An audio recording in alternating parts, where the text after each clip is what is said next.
आपको लगता है यहां कोई साथ देने वाला है? अगर आप भगवत मार्ग के पथिक हैं, अभी आपको लगता है आपका कोई है, तो अभी बहुत बड़ा भ्रम है। पूरा का पूरा परिवार जा रहा है, 1 मिनट में रोड में नष्ट हो गया। काल है, किस समय कहां कैसे, 1 सेकंड का पता नहीं है। कैसे चैन से नींद आ जाती है तुम्हें? ये जो दुर्वासना के नाश की कृपा है, ये आपकी दिनचर्या है, ये सैकड़ों दुर्वासनाओं को भस्म कर देगी। तुमने खिलवाड़ समझ रखा है। चाहे गृहस्थ हो या विरक्त हो, तुम्हें जो दिनचर्या मिली है, ये दुर्वासनाओं का नाश करने के लिए श्री कृष्ण ने कृपा करके दी है गुरुजनों के द्वारा। इसको खिलवाड़ न समझो।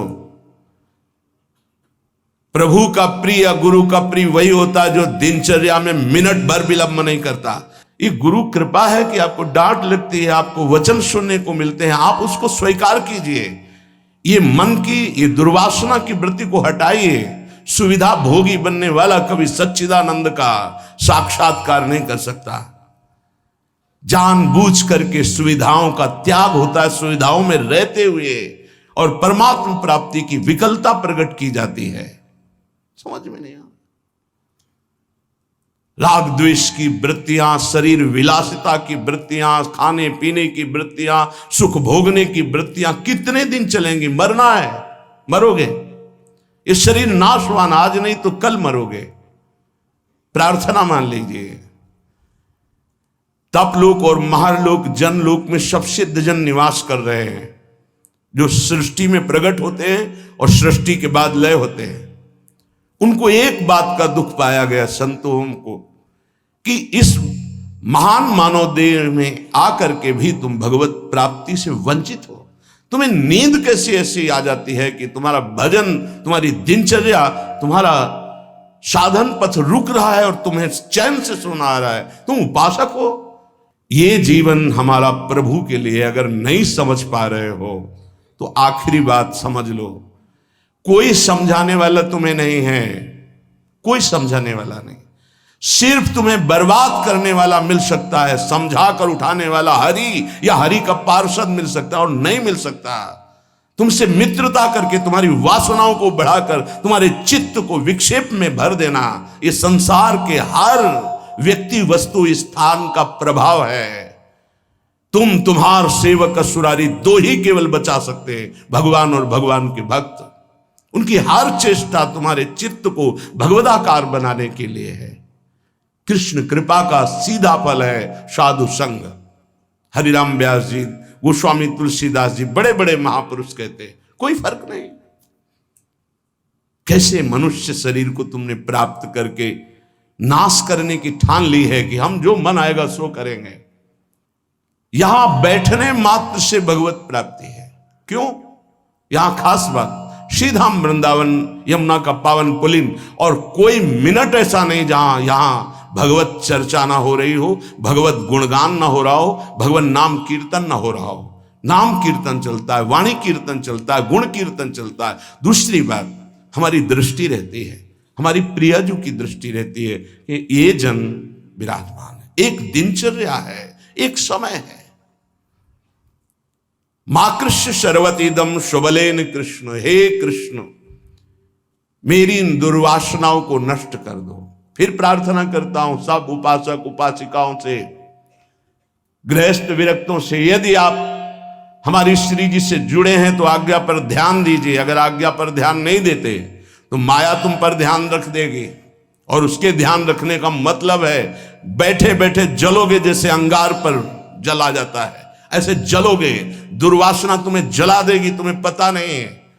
जब अपनी जीवनी शक्ति प्रभु की तरफ लगती है तो हरि गुरु को शीतलता प्राप्त होती है, वो प्रसन्न होते हैं। जब अपनापन करके तुम्हारी जीवनी शक्ति व्यर्थ नष्ट होती है, तब जलन होती है उस अपनेपन के कारण कि तुम समझ नहीं पा रहे हो। ये आज का अभ्यास तुम्हारे लिए कल काल बन जाएगा।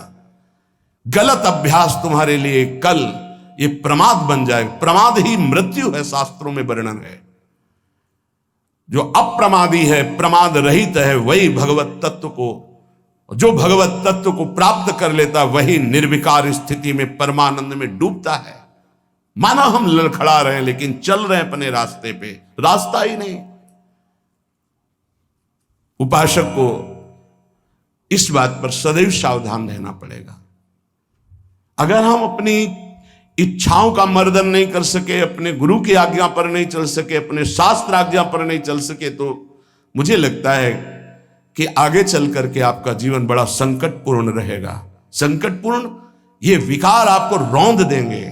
इसीलिए विचलित होते हैं कि आप लोग इतने बलवान बनिए कि आक्रमण कब हो जाए, कहां किस वासना का, आप उससे लड़ना जाने।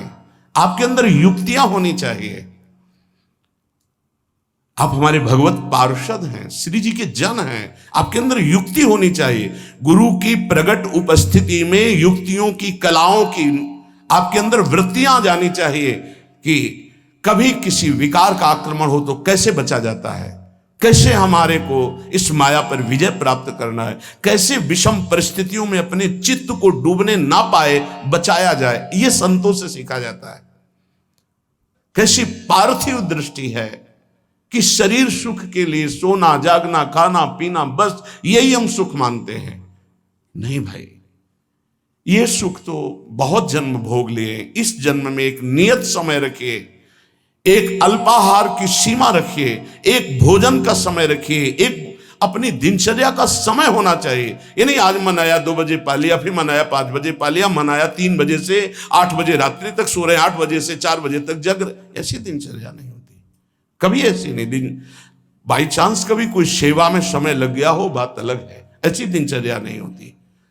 पक्का मानिए, आपका हित इसी में है कि जो दिनचर्या दी जाए उसका पालन कीजिए। हमारा सत्संग तभी लाभ देगा आपको, हमारा एकांतिक वचन तभी लाभ देगा आपको जब हमारी आप आज्ञा पर चलेंगे। जैसी दिनचर्या बना दी है, ये दिनचर्या जानते हो, बड़े बड़े सिद्ध महापुरुष इसी से हुए, दिनचर्या से। 1 मिनट का अंतराय कभी जीवन में नहीं पड़ने दिया अपनी दिनचर्या। वही परिपक्व अवस्था। 12 वर्ष एक दिनचर्या कर लीजिए, आप देखिए आपका क्या स्वभाव बनता है। यहां 20-20 वर्ष, 25-25 वर्ष व्यतीत हो जा रहे हैं, कोई दिव्यता नहीं आ रही। कारण क्या है? खो रहे हैं, जीवन को खो रहे हैं। बिल्कुल, कई बार हम चिल्ला चिल्ला कर कहते हैं कि आप समझिए, ये जो दिनचर्या है ये भगवान का स्वरूप है। जो गुरु प्रदत्त दिनचर्या है वही तुम्हें ब्रह्मबोध कराएगी, वही भगवत प्रेम कराएगी। नहीं, ये वासना बहुत बलवान है। पता नहीं चलता कि हम निर्वासनिक हो गए कि वासना युक्त है। एक योगी जी आए थे महान, वो अभी गए हैं तप के लिए, वो जहां बर्फ के भगवान का स्वरूप, हाँ अमरनाथ शायद ऐसे हो गए। वो बोल रहे थे कि क्या है कि इतनी साधना पर भी वासना, क्या ये प्रारब्ध है? प्रारब्ध से वासना भोग उपस्थित कर सकती, क्रिया नहीं। क्रिया उपासक स्वयं छूट दे करके करता है। कोई भी भोग सामग्री प्रारब्ध से, विश्व की भोग सामग्री आ सकती है पूर्व प्रारब्ध से, लेकिन उसका संयोग आपके अविवेक और विवेक के ऊपर टिका हुआ है। अविवेकी हो तो संयोग करोगे, विवेकी हो तो बचा लो। नहीं तो प्रारब्ध भोगते भोगते पशुता आ जाएगी, दैवी संपत्ति नहीं आएगी। प्रारब्ध का आना हो सकता है, लेकिन प्रारब्ध हमको उस भोग में लिप्त कर दे, ये अज्ञान हो सकता है। ये प्रारब्ध नहीं है कि आप मनमानी आचरण करते रहें। आप मनमानी, कितना दुलार किया जाएगा, कब तक दुलार किया जाएगा? भगवान इतना दुलार करके मानव देह दिए, कहते भगवान कहां है? कैसी विचित्र भगवान की माया है। गोस्वामी श्री तुलसीदास जी महाराज कहते हैं, तू तो पछितई है मन में जी हाथ। अभी समय है, समय है। सबसे बड़ा पछतावा क्या? भगवान का साक्षात्कार नहीं हुआ और शरीर छूट रहा है। ऐसे साक्षात्कार होगा? केवल भगवदाकार वृत्ति से भगवत साक्षात्कार होता है, उसी के लिए सारा प्रयास है। सबसे बड़ा डर क्या? प्रभु का नाम न छूट जाए, सबसे बड़ा डर। जिसने इस बात को समझ लिया वो जीत गया। सबसे बड़ा पछतावा क्या, बिना प्रभु से मिले जा रहे हैं, यहां से मृत्यु लेख से बिना भगवत साक्षात्कार किए जा रहे, बड़ा पछतावा। सबसे बड़ी भयंकर डरावनी बात है कि प्रभु को भूल गए। का हनुमंत विपत्ति प्रभु सोई, ये दो बातें कभी जीवन में चिंतन किया इनका? एक सेकंड के लिए भगवत विस्मरण भी बर्दाश्त नहीं। सबसे बड़ी हानि, सबसे बड़ी विपत्ति, सबसे बड़ा भय भगवत विस्मरण हो जाना। और बड़ा पछतावा कि जा रहे हैं लेकिन प्रभु से आंख नहीं मिला पाए, जीवन व्यर्थ चला गया। सबसे बड़ा मन पछितई है अवसर बीते, दुर्लभ देह पाए हरिपद भज करम बचन अरु जीते। ए सुत बनितादि जान स्वार्थ रत ना करुणे सबीते, अंत ही तो ही तजेंगे पामर तू न तजय बहीते। जानते भी नहीं हो कि पुत्र कौन बनाए, पुत्री कौन बनाए, पत्नी कौन बनाए, पति कौन बनाए। ये बस 40, 50, 60 वर्ष का संयोग, इसके बाद कितना है 40, 50, 60 वर्ष। ब्रह्मलोक में एक सुई लेकर कमल के दल को छेद दो, यहां 1 वर्ष हो गया। अगर 60 बार वहां से छेद दिया तो पूरा जीवन चला गया। कितना समय है। ऐसे ब्रह्मा भी जिससे भयभीत रहते हो, काल चक्र भगवान का है। ऐसे भगवान की प्राप्ति नहीं की तो भटकते रहोगे अनंत योनियों में। तो तू पछितई है मन मींजी हाथ, ये प्रक्रिया होती है, पूरा जीवन व्यर्थ चला गया। भयो है सुगम तू को अमर अगम तन, समुझी धोकत खोवत अकाथ। तो तू पछितई है मन मींजी हाथ, सुख साधन हरि विमुख वृथा। जैसे श्रम फल घृत हित मथे पाथ, यह विचारी तजी कुपथ कुसंगति। चल सुपंथ मिली भले साथ, तो तू पछितई है मन मींजी हाथ। ऐ मन, तू पछताएगा बाद में, हाथ मसलेगा, तेरे कुछ कब्जे में नहीं आएगा, हाथ में नहीं आएगा। तुझे देवताओं को लिए भी दुर्लभ मानव देह मिली। भयो है सुगम तो को अमर अगम तन, अमर कहते देवताओं को। देवताओं से भी श्रेष्ठ तेरे को मानव देह मिली। समुझ धोकत खोवत अकाथ, और ये मानव देह मिली थी भगवत प्राप्ति के लिए। क्या समझ करके तूने भगवत विमुख जीवन व्यतीत करने का निश्चय कर लिया? क्या तुझे मिलेगा? कौन सा कार्य तेरा बन जाएगा? रोज आयु क्षीण हो रही है, लोग जन्मदिन मना रहे हैं, आज बर्थडे, तुम्हें पता नहीं 365 दिन मिट्टी में मिल गए। अगली श्वास है कि नहीं है कोई भरोसा नहीं। न नाम कीर्तन, न भजन, न भगवत चिंतन, और 1 वर्ष व्यतीत हो गए, न भगवत साक्षात्कार हुआ। तो हमें तो लगता है 1 वर्ष व्यतीत होने के बाद भगवान नाम कीर्तन करके, भगवत प्रार्थना करके रोना चाहिए कि नाथ 1 वर्ष गए, अगला वर्ष हमारा आपके दर्शन योग्य हो जाए, आपके चिंतन योग्य हो जाए। तू तनिक भी चिंता नहीं कर रहा, व्यर्थ क्यों अपने जीवन को बर्बाद कर रहा है?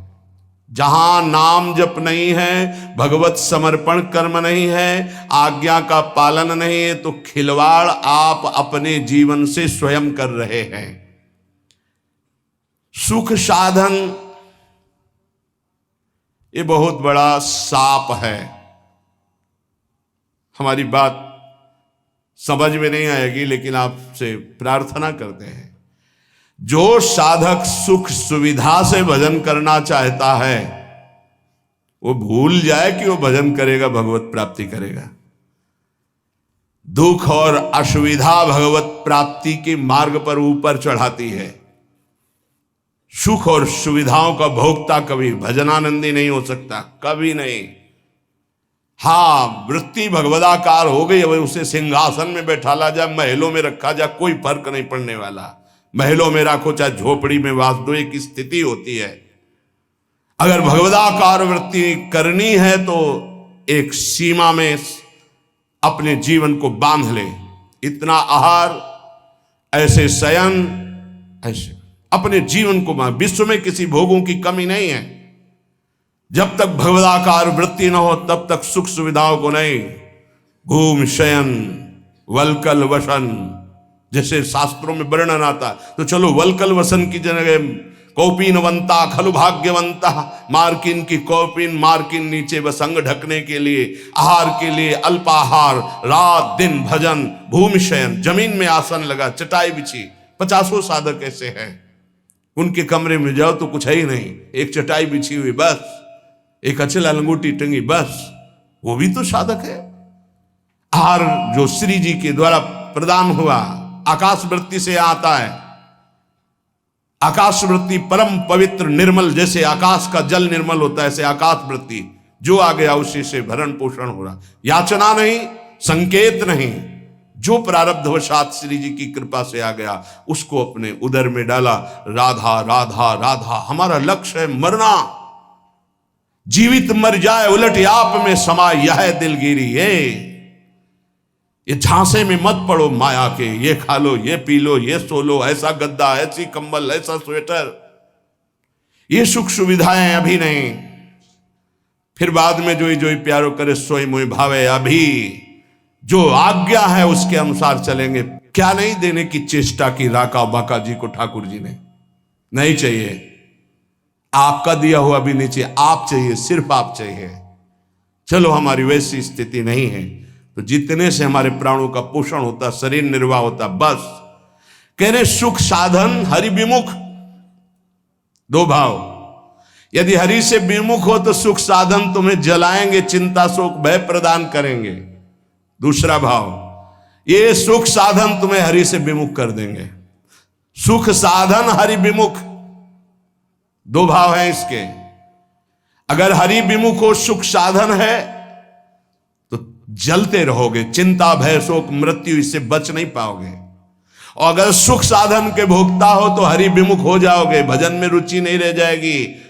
ये जीवन जो मिला है सोने के लिए नहीं मिला है, प्रभु प्राप्ति के लिए मिला है। उचित निद्रा, उचित शयन। ये भेड़िए की तरह बच्चों को डराने वाले विकार होते हैं, भगवत मार्ग के पथिकों को नहीं। हाँ, हम स्वयं स्वीकार करते इसलिए घुटने टेक देते हैं। अगर स्वयं स्वीकार ना करे तो विश्व ब्रह्मांड में कोई विकार नहीं है कि तुम्हारे को गिरा सके। तुम्हारी पार्षद हो, प्रियाजू के शरणागत हो। जब तुम स्वयं ललचा कर ये खिलौना चाहिए तो मेरी प्रियाजू कृपाल खेल ले जा। जब ऊब जाना तू बताना मेरे से। नहीं, भगवत पार्षद को कोई गिरा सके, सीम की चाप सके को तासु बड़ रखवार रमापति जासु। ऐसे खिलवाड़ समझते हो परमार्थ के पथिक हो करके? तुम्हें कोई गिरा सकता है, तुम गिरना चाहते हो इसलिए गिर सकते हो। अगर तुम गिरना ना चाहो तो कोई गिराने की सामर्थ्य नहीं रखता। साधन विषय सेवन जितना है, दोनों अलग अलग मार्ग है। विषय को साधन बना लो, साधन विषय ना बना लो, जीवन नष्ट हो जाएगा। नहीं समझ पा रहे, नहीं समझ पा रहे। गुरुजनों की रुचि देखी जाती है। क्या रुचि? मन मन की रुचि जाने नहीं विधि अनुसार। अनुमति तो सब ले रहे हैं, आज्ञा का पालन कौन कर रहे हैं? आज्ञा एक बार होती है, ऐसे चलो। फिर वो कृपाल होते हैं, अनुमति दे देते हैं, चलो ऐसे चलो। क्या क्या तरीका क्या है? क्या आप अपने सुख सुविधा के द्वारा साधना के मार्ग पर चल सकते हो? खिलवाड़। आज्ञा पर जब चलना है तो परमार्थ का पथ प्रकाशित होना। इतना समझ लीजिए कि प्राण चाहे चले जाए, हम गुरु आज्ञा को उल्लंघन नहीं करेंगे। आप जीत गए। अगर आप ऐसा नहीं करेंगे तो आप परास्त हो जाएंगे। चाहे गृहस्थ मार्ग से परमार्थ में चले, चाहे विरक्त मार्ग से चले, दोनों के लिए वही भगवत प्राप्ति है, पर आज्ञा पालन। सुख साधन हरि विमुख, और हरि विमुख तो वृथा जैसे श्रम फल घृत हित मथे पाथ। पानी को चाहे जितना मथते रहो, कभी घी नहीं निकलने वाला। ऐसे ही सुख सुविधा में जो भजन करते हैं उसमें घी नहीं निकलने वाला, प्रेम रूपी। पानी का मथना है। अगर सुख सुविधा से ही भगवत प्राप्ति होती तो रघुनाथ दास गोस्वामी के पिता और उनके भाई एक राजा महाराजा की तरह वैभव था। जब उनको स्कूल पढ़ने के लिए भेजा जाता था तो 4 साथ में अंग रक्षक और पालकी में बैठ के जाते थे पूज्य श्री रघुनाथ दास गोस्वामी जी। लेकिन जब महाप्रभु चैतन्य देव के नाम कीर्तन को सुना तो हृदय व्याकुल हो गया कि जीवन का लाभ तो यही है। महाप्रभु ने अनुमति नहीं दी, नहीं तुम अभी पिता के घर में रहो। उनका अब भागे जगन्नाथपुरी गए।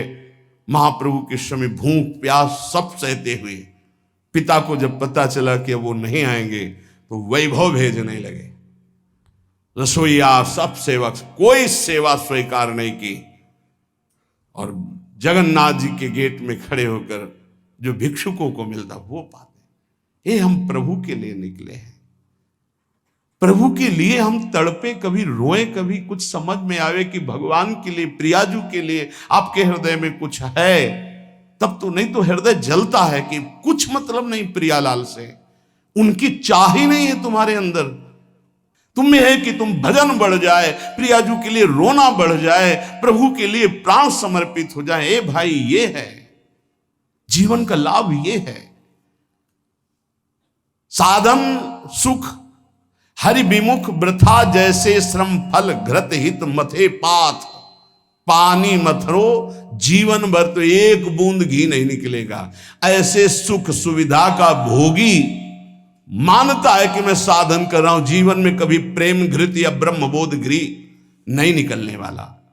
यह विचारी तजि कुपथ कुसंगति चलि सुपंथ मिली भले साथ। ऐसा विचार करके ये सुख सुविधा का भोग करना कुपंथ का मार्ग है, ये कुसंगति है। मन हमारा जिसमें राजी हो जाएगा तो हमें ठीक नहीं, हमें राजी नहीं करना।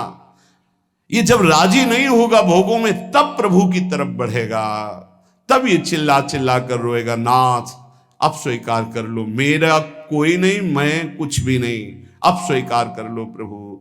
हारे को हरि नाम, अपबल तपबल और बाहुबल, चौथो बल है दाम। जब सब जगह से हट जाता है तब हारे को हरि नाम। हार गए हम, पर यहां सुख सुविधा का भोग सोचते हैं कि इससे भगवत प्राप्ति हो जाएगी। यह विचारी तजी कुपथ कुसंगति, बलिहारी है उनको। अर्थ का बल होता है बैंक बैलेंस का, भगवान का भरोसा नहीं रहता, बैंक बैलेंस का भरोसा रहता है। भगवान का भरोसा नहीं रहता, परिवार का भरोसा रहता है। भगवान का भरोसा नहीं रहता, अपनी बुद्धिमानी का भरोसा होता है। ये सब भरोसे आश्रय जब छूट जाते तब भगवान का आश्रय होता है। निराश्रित के आश्रय भगवान, असरण के शरणागति प्रदान करने वाले भगवान। इस बात को समझो, शरणागति लाखों ले लिए, असरण एक भी नहीं हुए तो शरणागति का रंग ही नहीं है। जो असरण हुए वो शरणागति के रंग को प्राप्त हुए। सीधा साधा मार्ग है, सूधो चले आपने धर्म, रसिकन सो प्रीतम कहे कबहू काल व्रतानि। गृहस्थों तो क्या हुआ, क्या गृहस्थ भगवत प्राप्ति नहीं कर सकते? शिष्य के द्वारा किया हुआ पाप गुरु को भोगना पड़ता है, क्या समझते हो?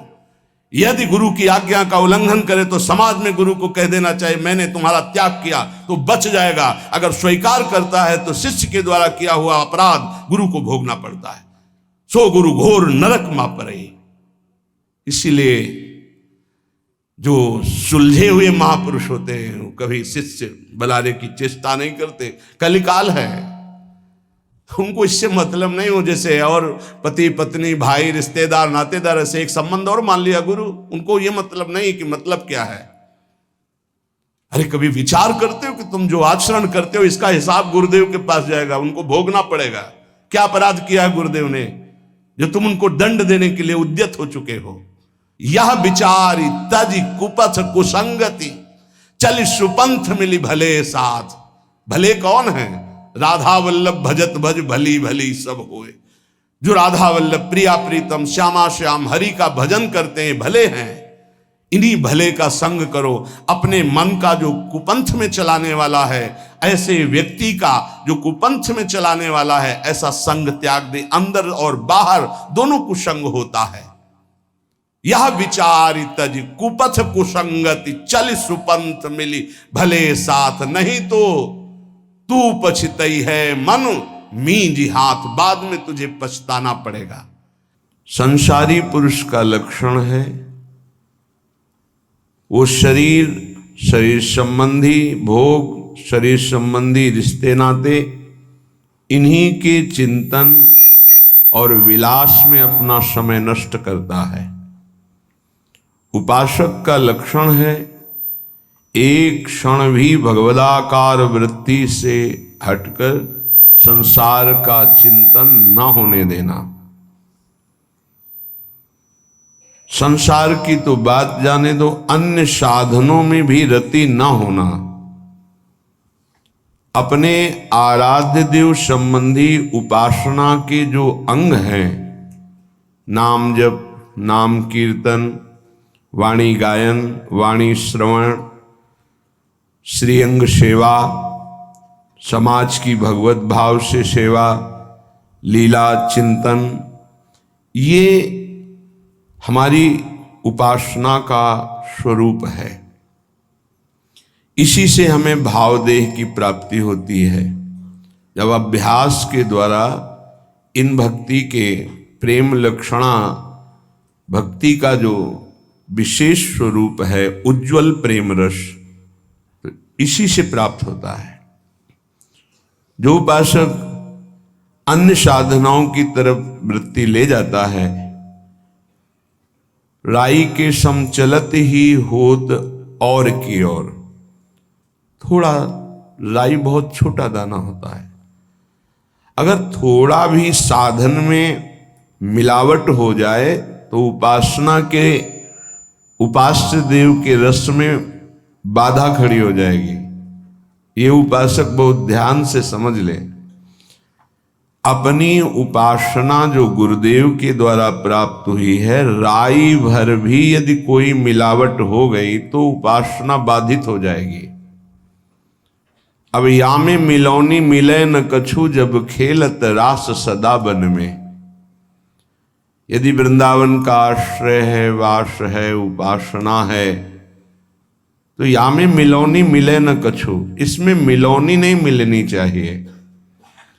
अन्य कोई साधन पथ का अनुसरण करना अपने उपास्य देव से विमुख हो जाना है। बहुत प्रकार का संग सत्संग नहीं होता, इष्टाकार वृत्ति हो जाए उसे सत्संग कहते हैं। तो इष्ट मिले और मन मिले, मिले भजन रस रीति, तहां निशंक है मिलिए तासों की जय प्रीति। यदि इष्ट नहीं मिल रहा और मन का तात्पर्य है यदि वो चरित्रहीन है, मनमानी आचरण करता है, तो इष्ट गुरु से विमुख है। हमारा मन नहीं मिलना चाहिए, ऐसे जनों से नहीं मिलना चाहिए। यद्यपि परम स्नेही, चाहे वो कितना प्रिय संबंधी, रिश्तेदार, नातेदार, मित्र कोई भी हो, जाके प्रिय न राम वैदेही, तजिए ताहि कोटि बैरिशम, लाखों बार सुना है, पर क्या आचरण में है?